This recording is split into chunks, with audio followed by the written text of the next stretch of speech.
We'll discuss about process synchronization. When there are 2-3 processes concurrently accessing a memory, then we should able to maintain synchronization. If 2-3 processes want to access a particular data, then inconsistency happen. So one process modifies the data and another process, suppose while at the time of modifying another process is reading the data, then data inconsistency happens. So we should implement synchronization between two processes, so the two processes should communicate to each other. Whenever one process writes on the data, other should wait until writing operation is done by the first process. This is called synchronization. We discuss the following things: the critical section problem, Peterson solution, hardware support, mutex clocks, semaphores, monitors, Leibniz and evaluation. These will be discussed in today's class. Critical section. Consider a system consisting of n processes, for example P0 to Pn-1.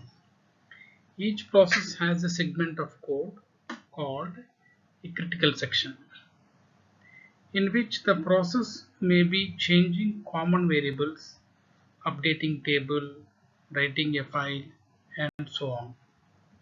This segment of code is called critical section.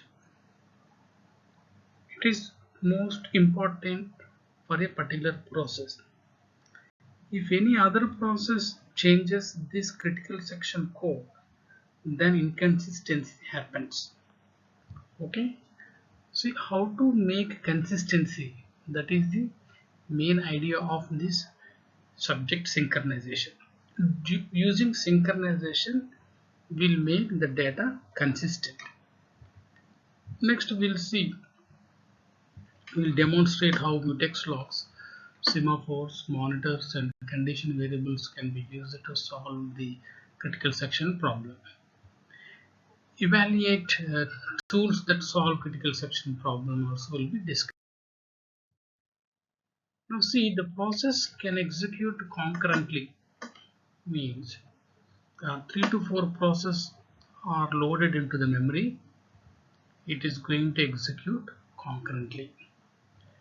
May be interrupted at any time, partially completing execution.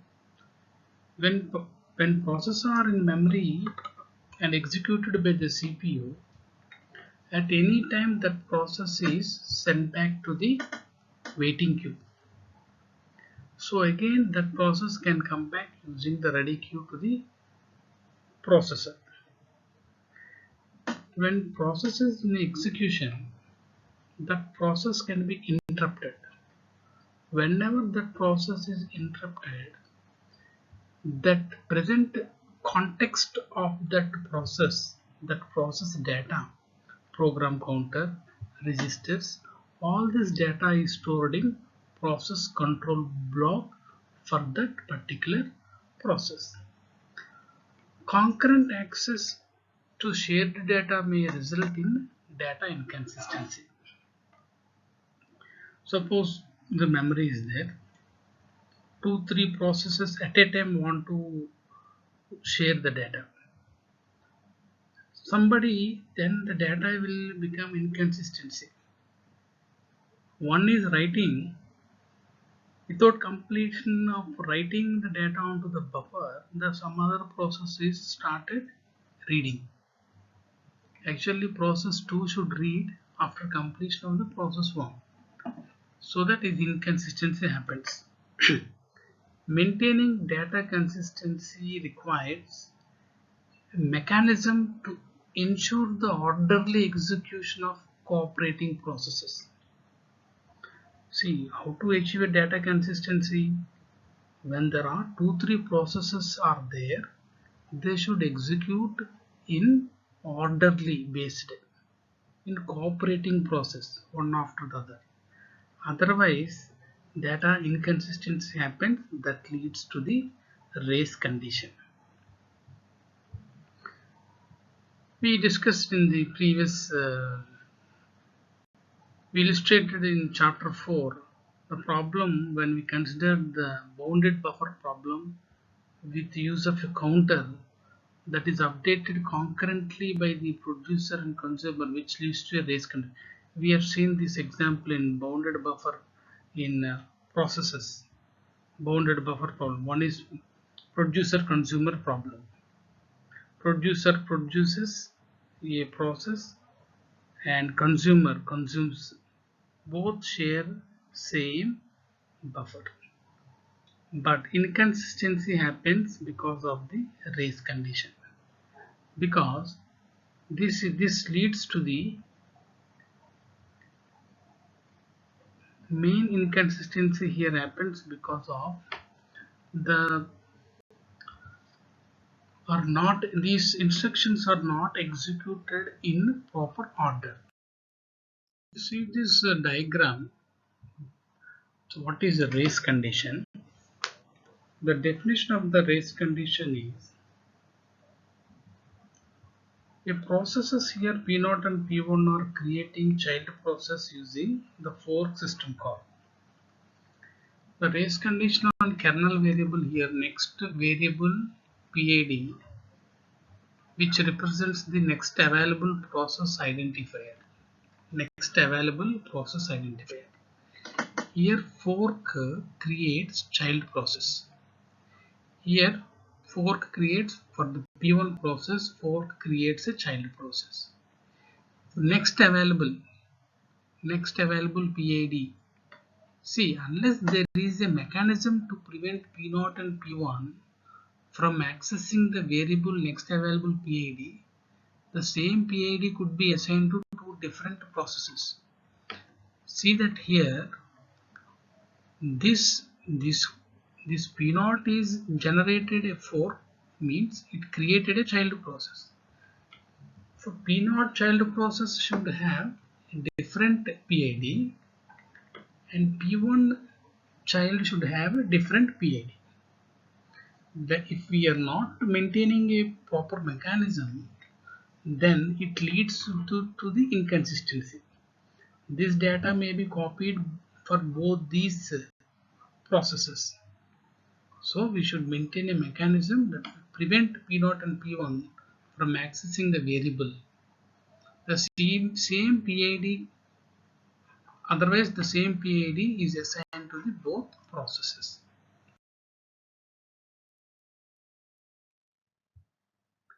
Let us discuss what is the critical section problem.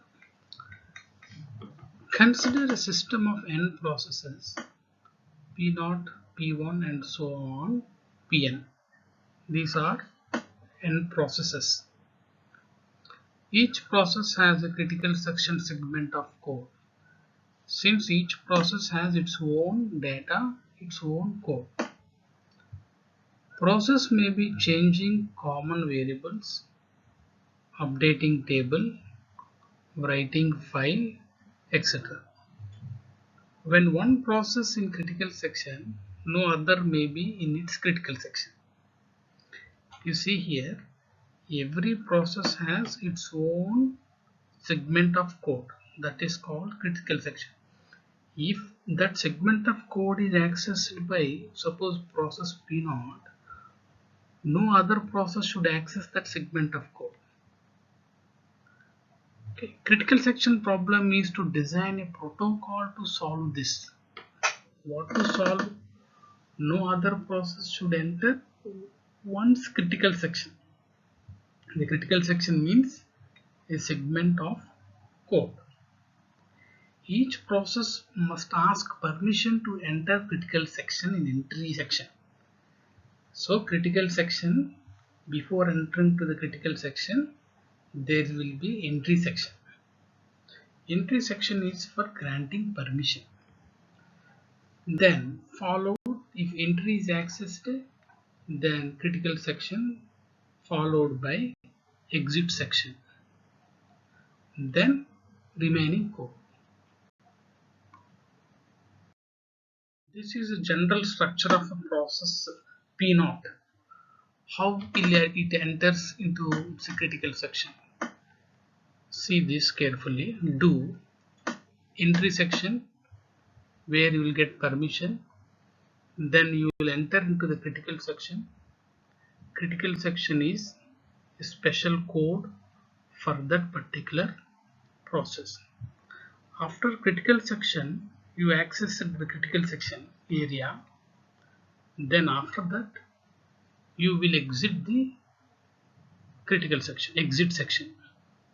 Okay, then the remainder section will be executed. You will come to the while loop. This is general structure of a process PA. Any process want to access a critical section should follow this.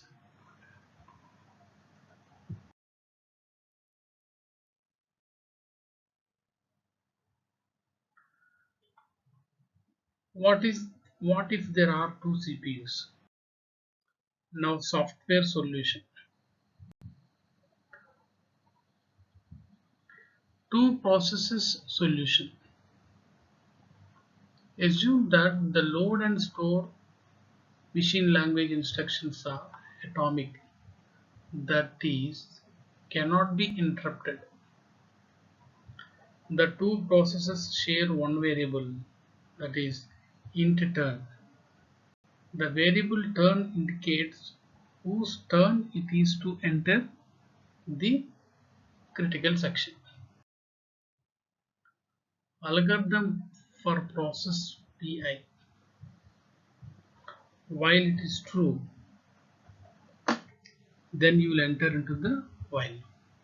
Turn is equals to I, and where while turn is equals to j, and both are equal, then we'll execute while loop, inner while loop. Then we'll go to critical section. This is exit section. When turn equal to j, it is critical section. When turn is equals to j means here, when turn is equals to j, it is going to be exit section followed by remainder section. Correctness of the software solution. Mutual exclusion is preserved. Suppose P0 enters critical section only if turn is equals to 1, and turn cannot be both 0 and 1 at the same time. What about the progress requirement? What about the bounded waiting? Next we will see Peterson solution. The Peterson solution is also called two-process solution.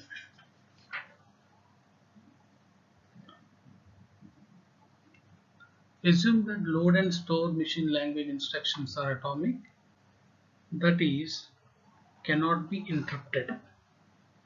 The two processes share two variables, int turn, boolean flag of 0, 1. Flag of 2 means flag of 0, flag of 1. The variable turn indicates whose turn is to enter the critical section. The flag array is used to indicate if a process is ready to enter the critical section. Okay. If flag of, suppose I given 0, flag of true is equals to flag of 0, implies that process P0 is ready.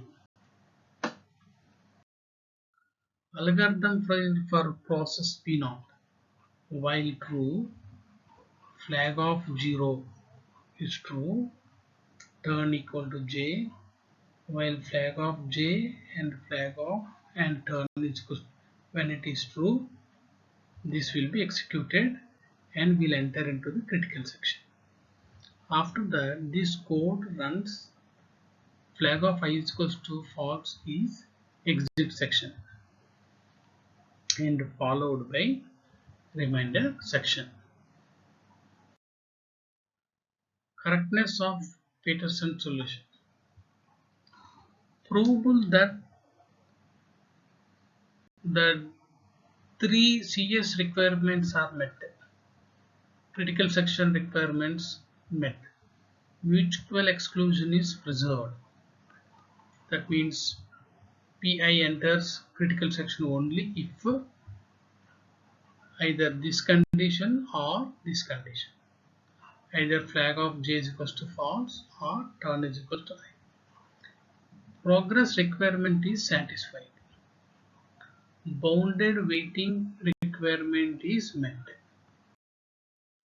Peterson solution and modern architecture. Peterson solution is only for two processes. Although useful for demonstrating an algorithm, Peterson solution is not guaranteed to work on modern architectures. It cannot work on modern architectures. To improve performance, processors and or compilers may reorder operations that have no dependencies. Understanding why it will not work is useful for better understanding race conditions. We've seen what is the race condition. For a single threaded, this is okay, as the result will always be the same. Single threaded means one process, one thread. For multi-threaded, the reordering may produce inconsistent or unexpected results. For example, modern architecture example. Two threads share the data. Boolean flag is equals to false, int x is equals to 0. Flag is equals to false, x is equals to 0. Thread when 1 performs while not flag, this is not flag, then print x. Thread 2 performs x is equal to 100, where flag is equals to true, then the expected output is 100.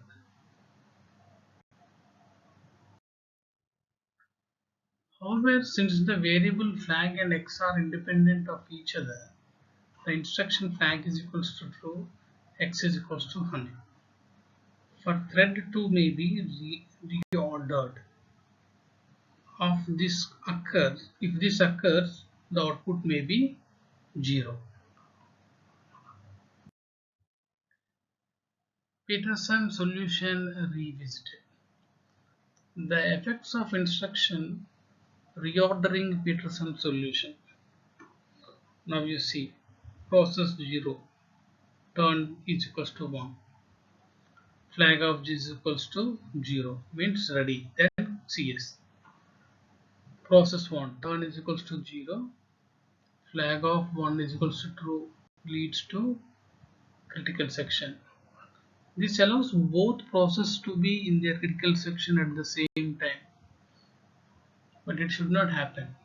Okay, both processes should not be in a critical section. To ensure that Peterson solution will work correctly on modern computer architecture, we must use memory barrier. The memory model or the memory guarantees a computer architecture makes to application. Memory model or the memory guarantees processor is immediately visible to all other processors. Weakly ordered, where a memory modification of one processor may not be immediately visible to all other processors. A memory barrier is an instruction that forces any change in memory to be propagated. That means made visible to all other processors.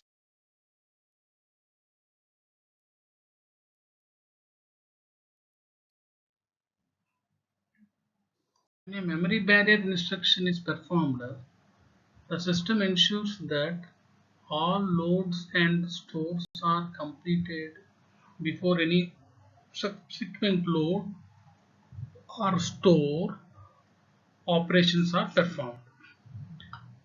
Therefore, even if instructions were reordered, The memory barrier ensures that the store operations are completed in memory and visible to other processors before future load or store operations are performed. This is the here. Let us see. Returning to the example, previous example only we are discussing. We could add a memory barrier to the following instruction to ensure thread 1 outputs 100. Thread 1 now performs the same code in between memory barrier method is added. And thread 2 now performs x is equals to 100, memory barrier method added, flag is equals to true. For thread 1, we are guaranteed that the value of flag is loaded before the value of x. For thread 2, we ensure that the assignment to x occurs before the assignment flag because of this memory barrier method. Systems provide hardware support for implementing the critical section code. Uniprocessors would disable interrupts. Currently running code would execute without preemption, generally too inefficient on multiprocessor systems. Operating systems using this not broadly scalable. We look at three forms of hardware support. One is hardware instructions. Number two, hardware atomic variable. Hardware instructions. A special hardware instructions that allows us to either test and modify the content of a word or to swap the contents of two words atomically, uninterruptedly. That is test and set instruction, compare and swap. Here see the code definition. Boolean test and set method. Boolean, this is pointer target. Boolean RV is equals to star target. This is a pointer variable. The true is stored in star target pointer variable. Return RV. This property is executed atomically. Returns the original value of passed parameter. Set the new value of passed parameters to true. Solution using test and set. Shared boolean variable lock initialized to false. First of all, lock is initialized with the false. The solution is like this. Do while test and set, do nothing. Critical section, lock is equals to false. This is exit section, entry section, critical section, exit section, remainder section. The compare and swap instruction. This is compare and swap. These are the arguments. One variable, pointer variable is taken, temp is equal to star value. If it is true, then this will be executed and return temp. Executed automatically. It executed atomically. Return the original value of passed parameter value. Set the variable value, the value of the passed parameter. The new value, but only if this is true. That is, the swap takes place only under this condition. That is expected is both should star value pointer z should be equal to expected.